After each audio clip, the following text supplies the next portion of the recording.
Hello అండి, అందరికీ నమస్కారం. ఈరోజు కథ ఏంటో చూసేద్దాం. నా పేరు కావేరి.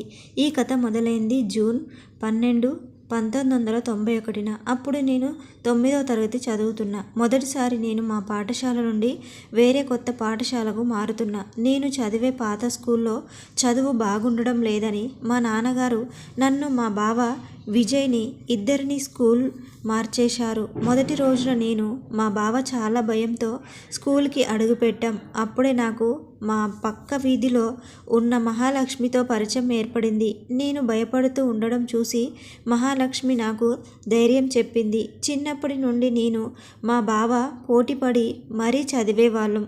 పాఠశాల మారడం వల్ల ఎప్పుడు అల్లరి చేసే మా బావ కూడా ఎందుకనో నిశ్శబ్దంగా ఉండిపోయాడు.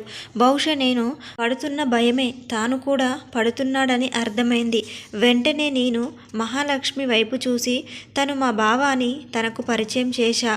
మా బావకి కూడా మహాలక్ష్మి ధైర్యం చెప్పింది. ఇక మొదటి రోజు మా ప్రయాణం మొదలైంది.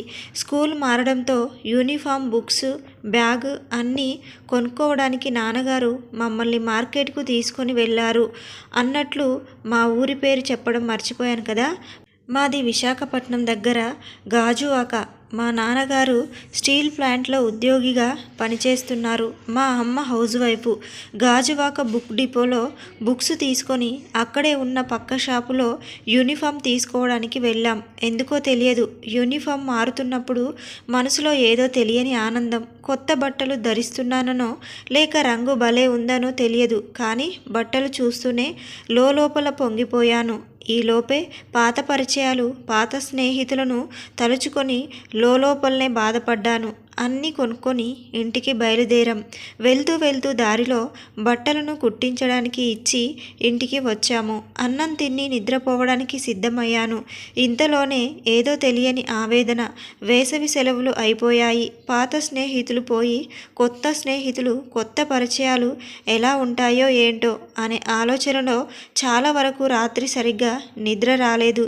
ఇంతలోనే ఉదయం 6:30. అమ్మ లేవమని ఒకటే గోల. ఈ రోజు నుంచి మళ్ళీ స్కూల్కు వెళ్ళాలనే ఆలోచన నన్ను మరింత బద్ధకస్తురాలని చేసింది. బ్రష్ చేసి స్నానం చేసి అమ్మ ముందుకు వచ్చి కూర్చున్నా. అప్పటికే బావ రెడీ అయి కూర్చున్నాడు. అప్పుడే అనిపించింది, అబ్బాయిలు తయారవ్వడానికి అరగంట సరిపోతుంది. కానీ అమ్మాయిల బాధలు ఎంత చెప్పినా ఎవరికి అర్థం కావు.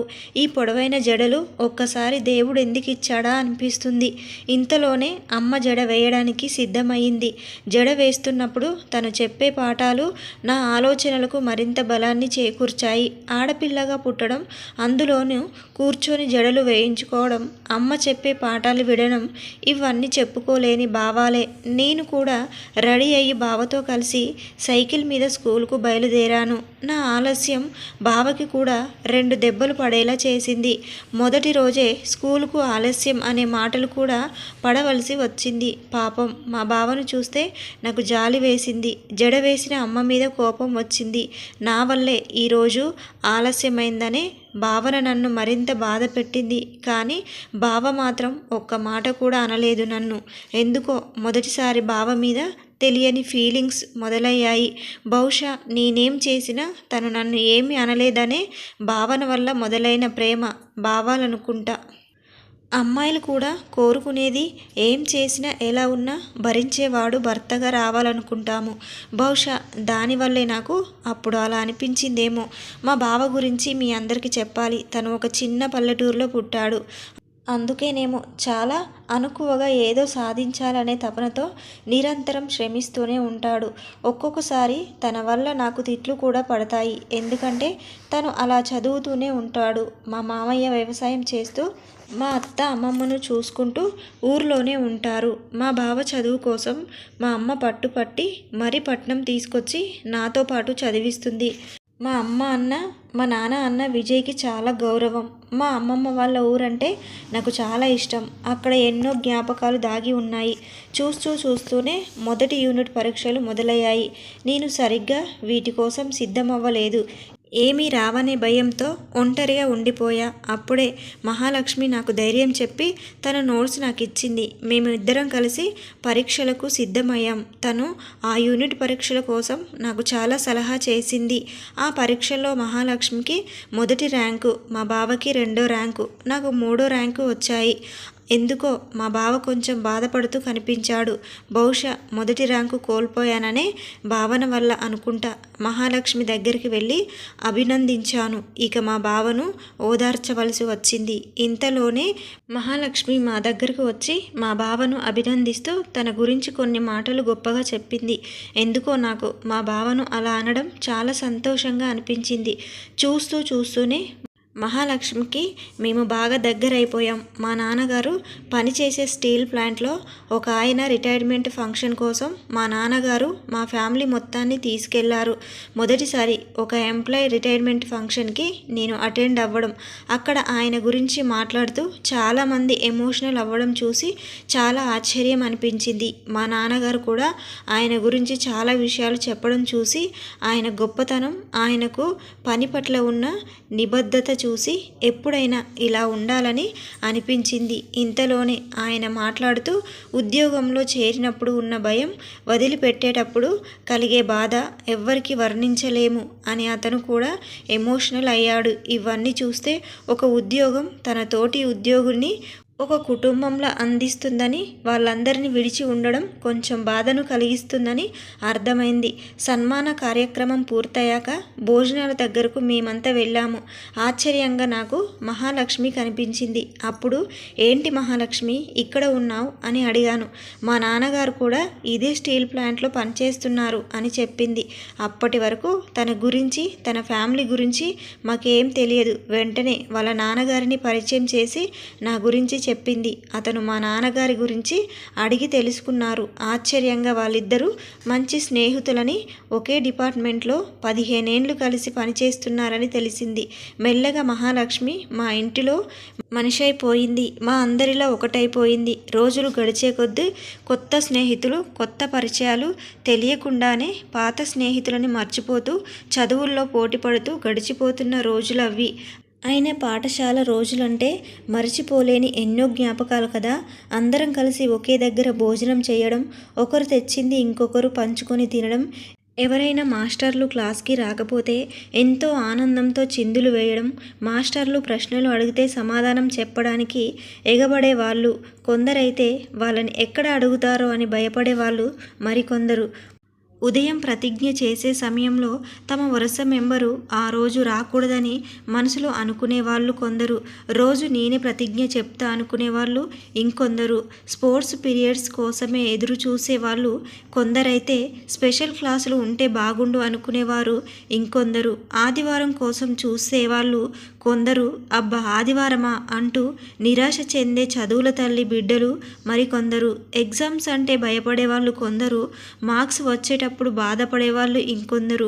శనివారం వస్తుందంటే రంగురంగుల బట్టలతో కొందరు, చిరిగిపోయిన బట్టలతో మరికొందరు.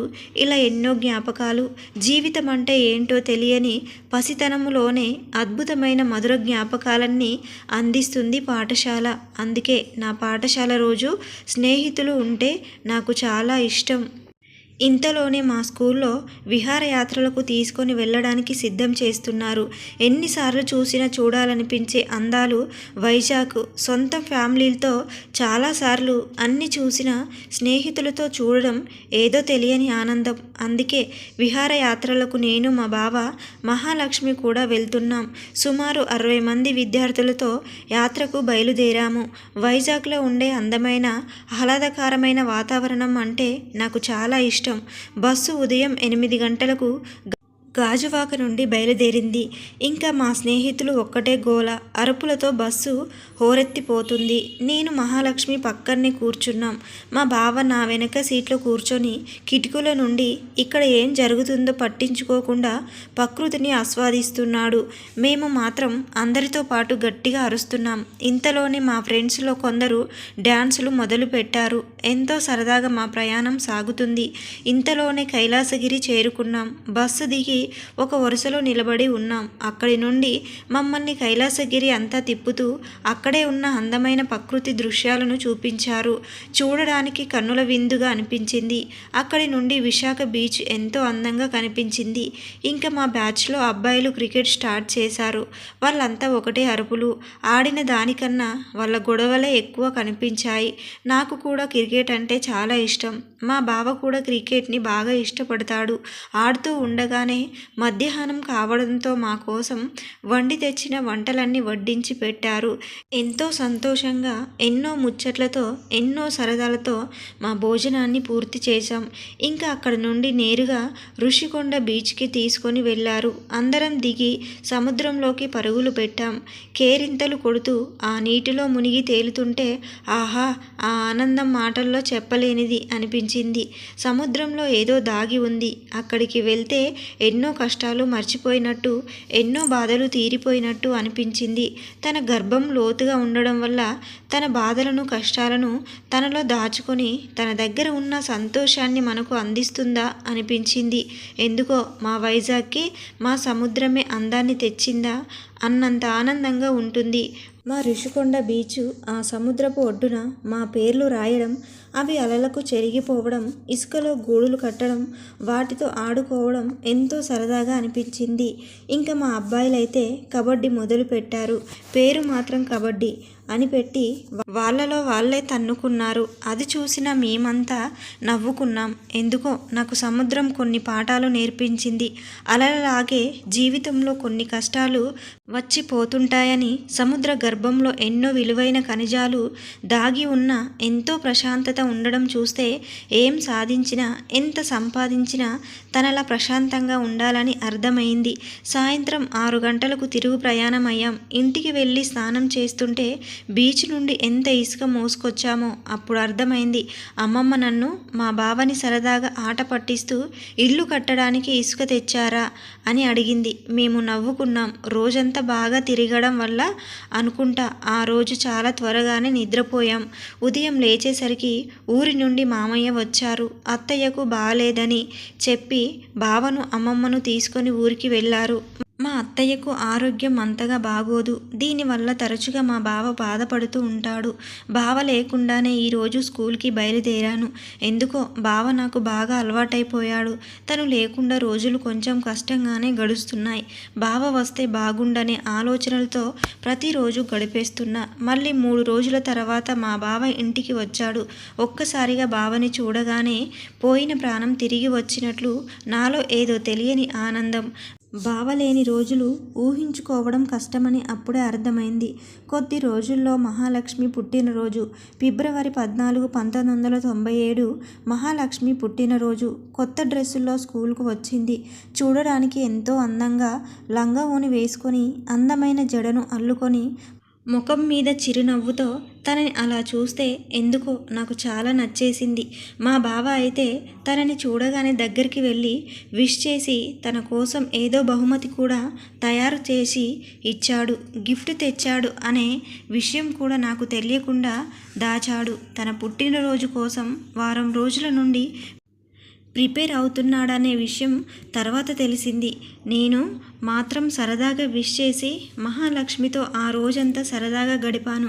సాయంత్రం అయ్యేసరికి కేక్ కటింగ్కి మా బావ, నేను వాళ్ళ ఇంటికి వెళ్ళాము. ఎందుకో వాళ్ళ అమ్మకి నేనంటే చాలా ఇష్టం. పద్ధతిగా ఉంటానని, హద్దు దాటి ప్రవర్తించనని నా గురించి చాలానే పొగుడుతుంది. నాకు కూడా తెలియకుండా ఆవిడ నా పేరెంట్స్ అయిపోయింది. బహుశా మమ్మల్ని పొగిడే వాళ్ళని మనం మాత్రం కాదనుకోగలమా? అక్కడ కేక్ కటింగ్ అయ్యాక ఆంటీ చేసిన డిన్నర్ తిని బావతో నడుచుకుంటూ మా ఇంటికి చేరుకునే మార్గంలో బావ నాకు ఐస్ క్రీమ్ కొనిచ్చాడు. ఉదయం తనకి ఇచ్చిన గిఫ్ట్ వల్ల పుట్టిన వేడిని ఐస్ క్రీమ్ ఇచ్చి నన్ను చల్లబరిచాడు. అప్పుడు అనుకున్న బావ కనిపించడానికి అమాయకంగా ఉంటాడు కానీ బ్యాలెన్స్ చేయడంలో మహానుభావుడని. రోజులు ఎలా గడిచిపోయాయో కూడా తెలియదు.